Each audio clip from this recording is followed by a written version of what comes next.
What's going on, everybody? Today we're messing with some more junk, since I don't really have all the parts I need to finish actual builds. The last video we put the RX-7 build mostly together. Obviously this stuff isn't painted yet, but we have a side panel made. We've got our loop made up. A couple things will change in there. We have green fluid in there and UV blue tubing. Obviously all that will be orange instead.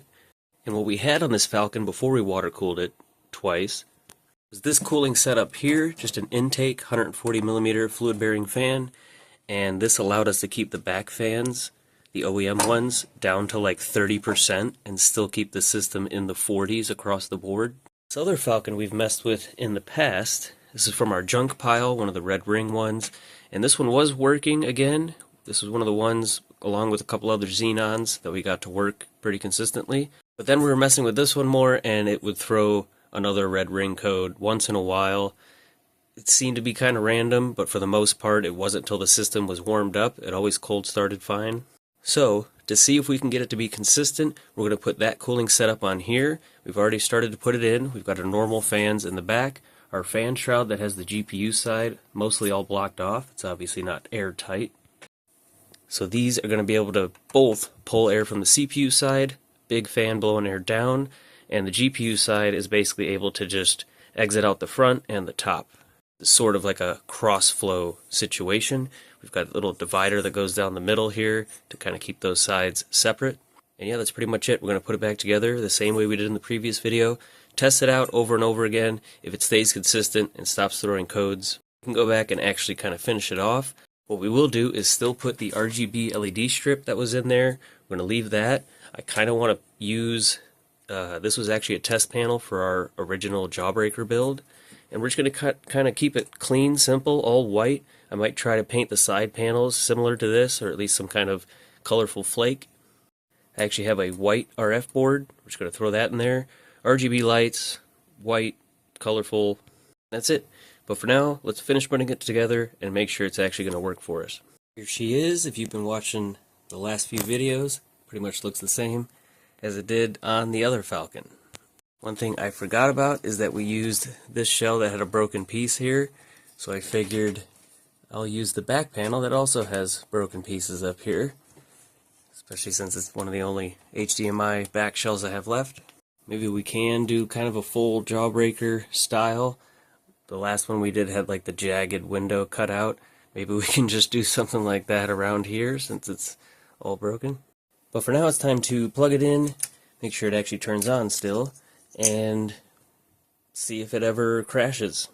Here we go. Alright, clearly we got those back fans turned up. Come on, turn on. Here we go. Alright, I'm going to get into dash launch, turn those fans down a bit, because they're obnoxious. We've gotten into dash launch.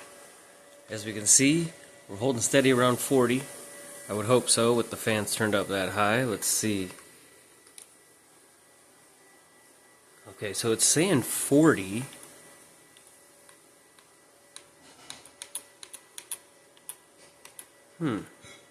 So that's interesting.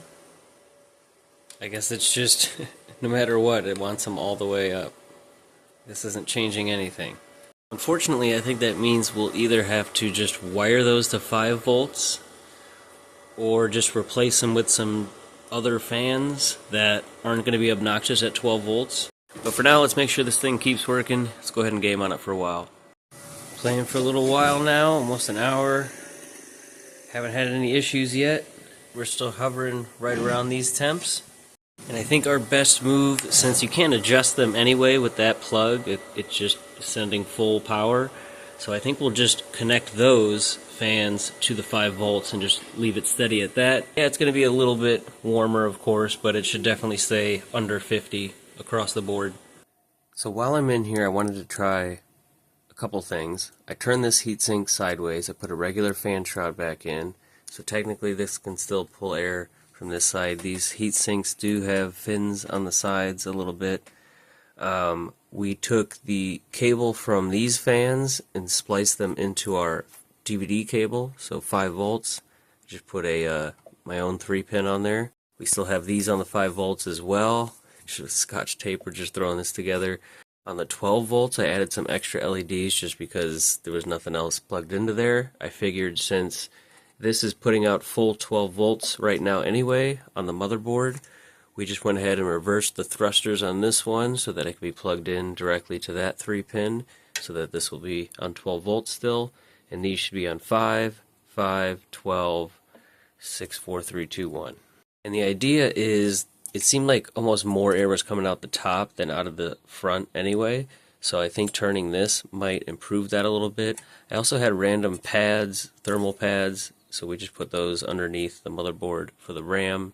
Otherwise, everything else should be the same. And I guess technically we can block off the front as well, but we'll leave it open, and if we want, on the faceplate we can just block off that opening and see if that changes anything. All back together here. I did take this little shroud off just because, I mean, it was useless. It was just for looks. But without it, it looks a lot slimmer, I guess. I was annoyed by the bottom not clipping in on that other faceplate, so we put this one here, plus this one's got these blocked off. Left the top piece off for now, so that there's more airflow. The top piece kind of blocks this whole section, so just leave it as open as we can for now. And that's it. Let's see if it boots again, and make sure all of our fans are correct now.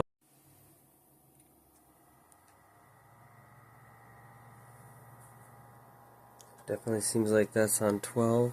You can literally feel the suction in there. That's crazy. Can you see it? Anyway, rear fans are definitely on. Seems like they're on about 5 volts. And we are booted up.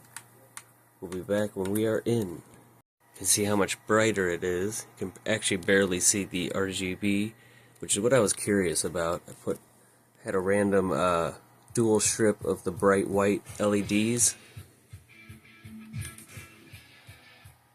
And yeah, so I had the loose 12 volts from where this was plugged in, so I put that in there, but still left the RGB, and it's very subtle. You can see the RGB, but it's subtle. So, I don't know. So just after a few minutes getting in here, this is where we are at. And like I said, we expect the processor to be a bit higher than before, since the fans are not blasting at 12 volts. But we also have the different fan shroud on there, so I'm curious what that's going to do. Alright, we've been playing Forza again for about at least another hour. Let's see what we got.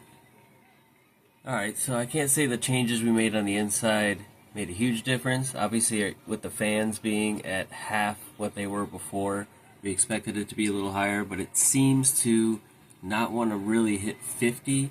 I guess our memory might be touching 50 there, but as soon as it does, it seems to kind of go back down a little bit. So that's still really good, and again, no issues whatsoever. Gamed on this for a couple hours now, separately, turning it on each time, and we seem to be good.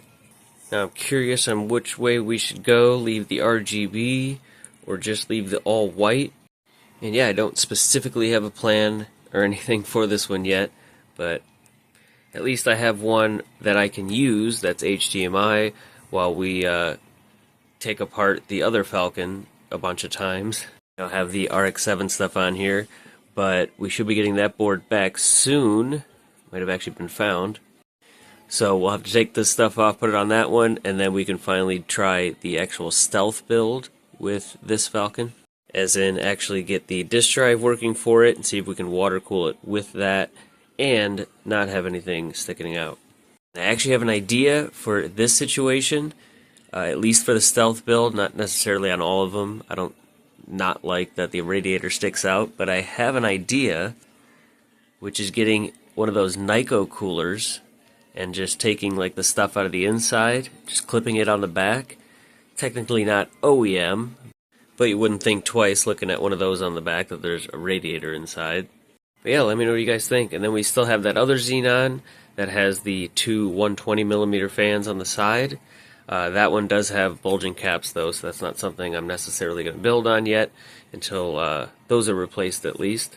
And then that one has also been working great, just like that charger build. I've been using all of those just almost daily.